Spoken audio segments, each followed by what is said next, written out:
আসসালামু আলাইকুম বন্ধুরা, আজকে আমি আমার দুটো বাচ্চা পায়রাকে আকাশে ওড়াবো, তোমাদেরকে দেখাই দিচ্ছি। এটা হলো এক পরের কবুতর, এক পরের বাচ্চা। তো এরপরে আরেকটা কবুতরকে আমি ওড়াবো, যেটা হলো গিরিবাজ এবং টেডি কবুতরের ক্রস। এই যে এই কবুতরটা, এটার মাঝখানে 3টা পর উঠেছে, মানে 3 পরের বাচ্চা। এটাকেও আজকে উড়াবো, মানে আর 2 মাস গেলে থেকে ডিম বাচ্চা করতে পারবো। এটাকে আজকে উড়াবো। আর আগেরটা হলো গিরিবাজ এবং দেশাল কবুতরের ক্রস। আপনারা বিশ্বাস করেন আর না করেন, আমার কাছে ওইটা এবং মানে সত্যি কথাই বলতেছি।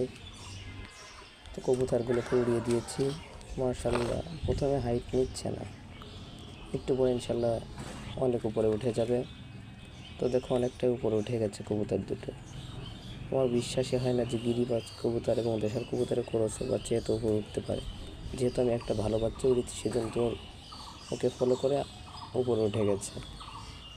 তো বন্ধুরা, কেমন আমার কবুতর উড়ছে সবাই কমেন্টে কিন্তু বলবেন। এই দেখুন বন্ধুরা, কি সুন্দর করে আমাদের কবুতর উড়ছে। দেখুন কত হাইটে উঠে গেছে, আমাদের বাসা থেকে অনেক উপরে, মানে দেখাই যাচ্ছে না আর কি, এত উপরে উঠে গেছে। তো ভিডিও আর করতে পারছি না, রোদ উঠে গেছে। তো আজকে ভিডিও এই পর্যন্তই। সবাই ভালো থাকবেন। আসসালামু আলাইকুম।